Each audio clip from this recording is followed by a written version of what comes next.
2021 সালে তৃতীয় সাবমেরিন কেবলে যাচ্ছে বাংলাদেশ। দেশের টেলিযোগাযোগ ব্যবস্থা বিশ্বের সঙ্গে সংযুক্ত করার লক্ষ্যে তৃতীয় সাবমেরিন কেবল স্থাপন করা হচ্ছে। পুঁজিবাজারে তালিকাভুক্ত company Bangladesh submarine cable company limited বা বিএসসিসিএল এই প্রকল্প বাস্তবায়ন করছে। 2021 সাল নাগাদ নতুন এই সাবমেরিনে যুক্ত হতে পারে বাংলাদেশ। এর অংশ হিসেবে কোম্পানিটির পরিচালনা পর্ষদ SMW6 কনসোর্টিয়াম 11 ও ASC কর্তৃক চূড়ান্ত নির্মাণ ও রক্ষণাবেক্ষণ চুক্তি C&MA এর খসড়ার অনুমোদন দিয়েছে। তৃতীয় সাবমেরিন কেবল স্থাপনের প্রকল্প ব্যয় ধরা হয়েছে 693 কোটি 16 লাখ টাকা। এর মধ্যে Bangladesh submarine cable company limited নিজস্ব তহবিল থেকে 300 কোটি 83 লাখ টাকা যোগান দেবে, আর বাকি 392 কোটি 33 লাখ টাকা যোগান দেবে সরকার।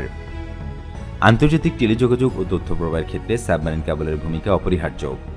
তথ্য প্রযুক্তির মহাসড়কে বাংলাদেশ বর্তমানে south Asia, middle east, western Europe 4 এবং south east Asia, middle east, western Europe 5 নামে দুটি সাবমেরিন কেবলের মাধ্যমে যুক্ত রয়েছে। নানা উন্নয়ন কর্মকাণ্ডের কারণে দেশের ইন্টারনেট তথা আন্তর্জাতিক ব্যান্ডউইথের ব্যবহার গত কয়েক বছরে ব্যাপক হারে বেড়েছে। ইন্টারনেট নির্ভর বিভিন্ন সেবার ব্যাপক প্রসারের কারণে ব্যান্ডউইথের এই ঊর্ধ্বমুখী ব্যবহারের ধারা পরবর্তী বছরগুলোর জন্য অব্যাহত থাকবে বলে ধারণা করা হচ্ছে। সূত্র জানায়, চলতি 21 সালে মধ্যেই দেশে 5G সেবা চালু করার বিষয়ে সরকারি পরিকল্পনা আছে। 5G সেবা চালু হলে দেশে আন্তর্জাতিক ব্যান্ডউইথের চাহিদা ব্যাপক হারে বাড়বে। ব্যান্ডউইথের এই ক্রমবর্ধমান চাহিদা বর্তমানে চালুকৃত দুটি সাবমেরিন কেবলের মাধ্যমে অদূর ভবিষ্যতে পূরণ করা সম্ভব হবে না। এ কারণে সরকার দেশে তৃতীয় সাবমেরিন কেবল স্থাপনের জন্য SEA, ME, WE6 submarine cable কনসোর্টিয়ামে যুক্ত হওয়ার সিদ্ধান্ত নিয়েছে। 1991 ও 94 সালে বিনা খরচে সাবমেরিন কেবলে যুক্ত হওয়ার প্রস্তাব পেয়েছিল বাংলাদেশ, কিন্তু অভিযোগ রয়েছে তখনকার সরকার বুঝতেই পারেনি এর গুরুত্ব। দেশের তথ্য পাচার হয়ে যাবে এই আশঙ্কায় প্রস্তাব ফিরিয়ে দেওয়া হয়েছিল।